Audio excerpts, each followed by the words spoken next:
존경하는 32만 도봉구민 여러분, 강신만 의장님을 비롯한 선배 동료 의원 여러분, 오원석 구청장님을 비롯한 공직자 여러분 안녕하십니까? 창 145동 안병건 의원입니다. 코로나19 감염병 장기화로 인해 경제활동 위축으로 어려움을 겪고 있는 소상공인과 자영업자분들 도움이 절실한 사회적 약자인 저소득층과 취약계층의 어려움을 생각하면 마음이 너무나 무겁습니다. 저는 그동안 지역 주민들과 호흡하고 소통하면서 다양한 지역 현안 문제와 주민 애로사항 등을 민원을 접하였고, 이에 구정질문을 통해 집행부와 함께 시급한 현안을 풀어보고자 이 자리에 섰습니다. 첫 번째, 서울 아레나 복합시설 건립 관련입니다.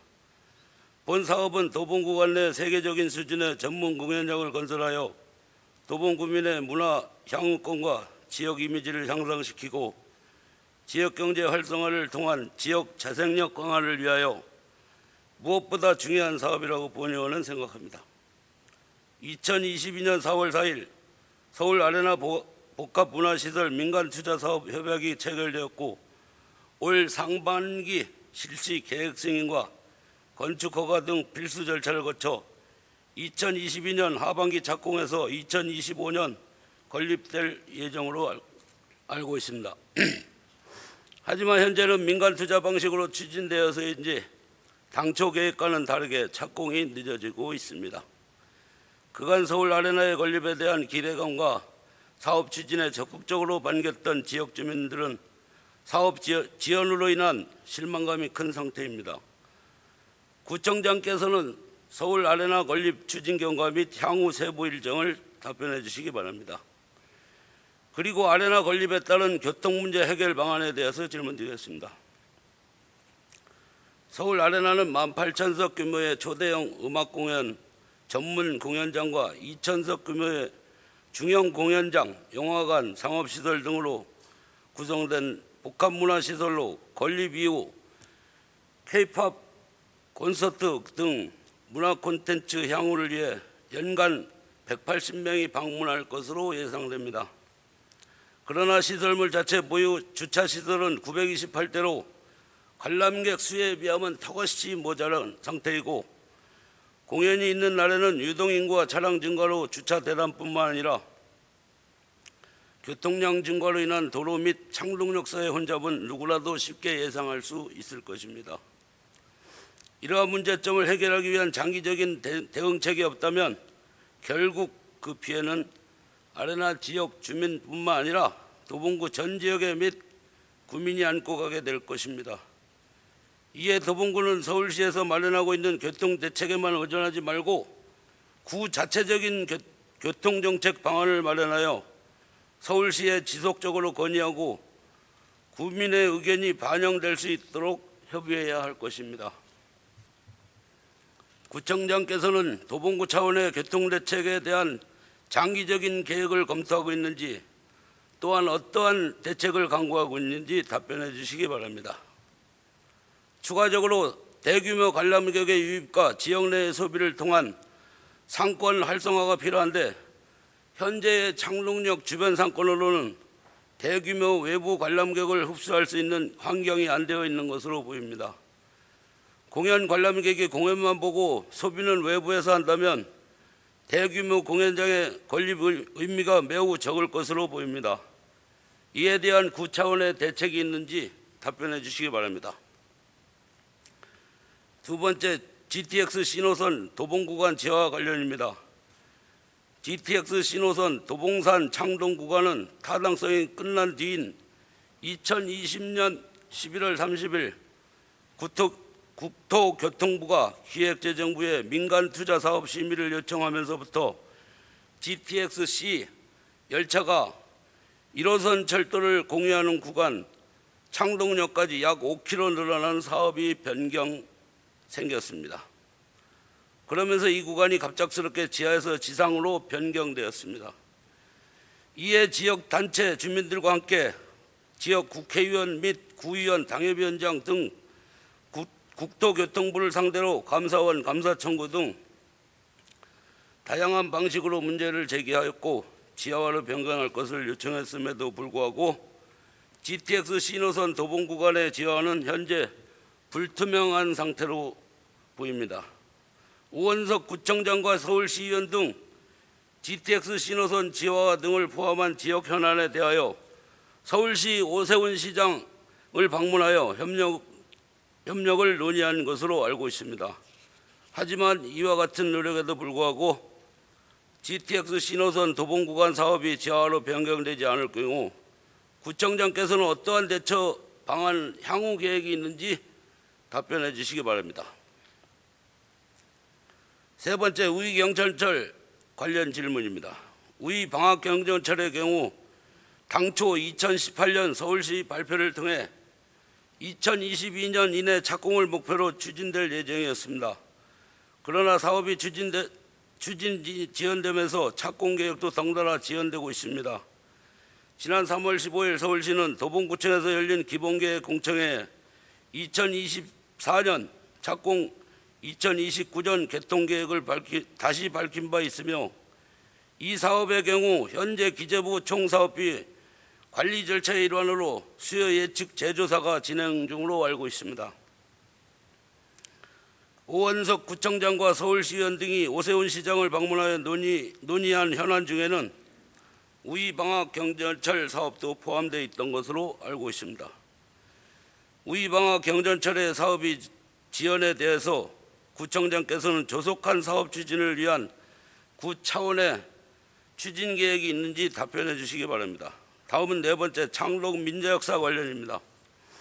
지하 2층에서 지하 10층까지 연면적 87,047제곱미터의 규모로 판매 우수시설 등으로 용도를 2004년 건축 허가를 받고 같은 해 착공에 들어갔으나 2010년 11월에 공사가 중단되어 천여 명의 피해자를 양상한 지역의 흉물로 된 창동 민자역사가 지난해 극적으로 법원으로부터 기업회생 인가를 받아 설계 변경 건축 허가를 거쳐 올해 8월부터 북측 주차동부터 공사를 재개한다고 했습니다. 구청장께서는 민자역사의 현재 진행 상황과 최근 발생한 민원 사항에 대한 해결 방안에 대해서도 답변해 주시기 바라며 무려 10년이 넘는 기간 동안 주민들을 고통스럽게 한 민자역사 건립이 순조롭게 진행될 수 있는 대응 계획이 있는지 궁금합니다. 다섯 번째, 주민자치의 주민참여예산 관련 질문입니다. 본 의원은 주민자치회가 도봉 구민을 위한 사업 및 지역을 위해 많이 일들을 한다고 생각합니다. 그 활동을 자체를 문제 삼고자 하는 것은 아닙니다.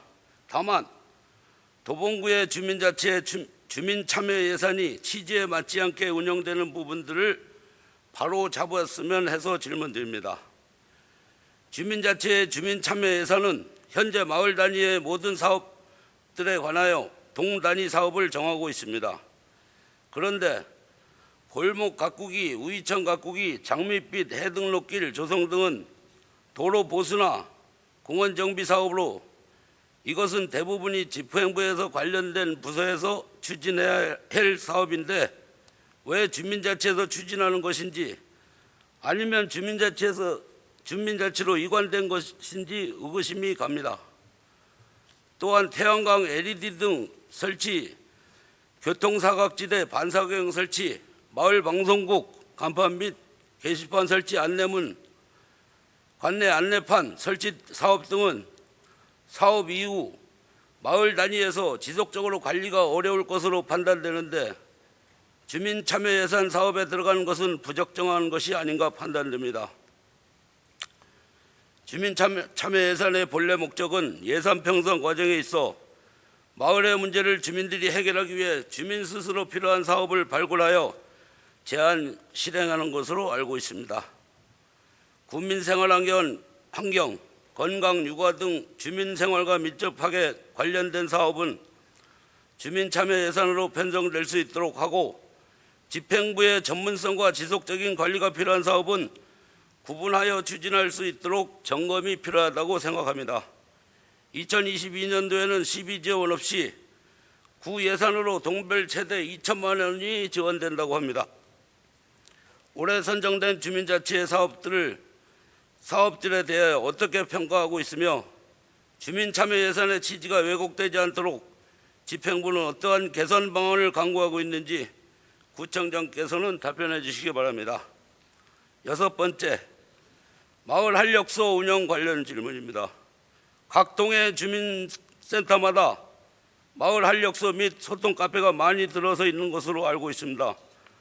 물론 취지야 좋겠습니다만 사실 평일 낮 시간대에 사용 인원이 매우 한정적이고 사람이 없어도 에어컨은 빵빵 틀고 있고 홍보도 잘 안 된 채로 극소수만 이용하는 공간이라고 불만도 많습니다. 또한 거기서 판매한 수익금은 무엇에 어떻게 사용되고 있는지 알기도 어렵고 이곳을 살펴본 본 의원은 이런 운영이 바람직한가 생각하게 되었습니다. 또한 마을 활력소에 상당한 공간을 할애하고 있는데 주민센터 근무하는 직원들은 공간이 부족해서 비좁게 일하고 있습니다. 주민센터 본연의 업무를 처리하는 공간보다도 마을 활력소의 공간이 너무 많이 몰려 있고 더구나 일부 주민만 한정되어 이용하고 있는 상황인데 이는 문제가 있다고 생각합니다. 꼭 필요하다면 한 개 정도에 한정하여 할애하고 마을 활력소 공간을 직원들의 업무 공간이나 다른 용도로 확대하여 사용했으면 하는데 구청장께서는 어떻게 생각하는지 답변해 주시기 바랍니다. 또한 마을 활력소 등 커뮤니케이션 공간에 엄청난 예산이 투입된 상황에서 운영 실태 관리 감독, 예산 지원 양적 확대, 무분별한 예산 지원 등의 문제점을 개선하지 않는다면 국민의 혈세가 낭비되고 불가피한 상황이 분명하며 이에 구청장께서는 이러한 공동체 간의 관리 방법에 대한 계획을 답변해 주시기 바랍니다. 마지막으로 도봉구 내 청렴도 관한 질문입니다. 지난 민선 5, 6, 7기 시절 언론 보도에 따르면 국민권익위원회가 실시한 전국 공공기관 600국에서 청렴도 조사에서 도봉구의 내부 청렴도는 최하위 5등급을 받은 것으로 나와 있습니다. 이에 도봉구민은 실망을 금치 못하고 다양한 창구로 질책과 비판이 이어진 것으로 알고 있습니다. 권익위의 내부 청렴도 평가는 인사 업무, 부패 경험률, 위법 부당한 예산 집행, 부당한 업무 지시 등에 대한 평가입니다. 결국 도봉구에서 청량도 향상을 위해 해결해야 할 과제는 인사 업무, 예산 집행, 업무 지시, 투명하고 공정한 혁신이 이루어져야 된다고 생각합니다. 과거 우리 도봉구의 인사 문제가 얼마나 심각한지를 보여주는 매우 극단적인 사례를 하나 짚고 넘어가겠습니다. 우리 구에서는 지난 2014년 행정 5급 승진 임용 제외 처분 취소를 요구하는 행정소송이 있었고 승진 임용 제외 처분이 위법하다는 서울고등법원과 대법원의 판결에서 확정된 바 있습니다. 이 판결에 따라 원고는 재산상 손해 및 정신적 고통 이유로 구청을 상대로 손해배상 소송을 청구하였고 이에 원고 승소 판정을 받았습니다.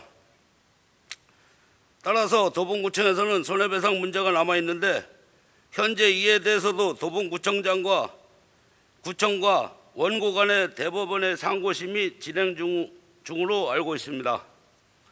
이 손해배상 부분에 원고가 소송까지 불사하게끔 인사 문제를 이야기한 관련자에 대한 구상권 청구가 가능한지 등 행정적 조치 등의 진행 경과와 해결 계획을 답변해 주시기 바랍니다.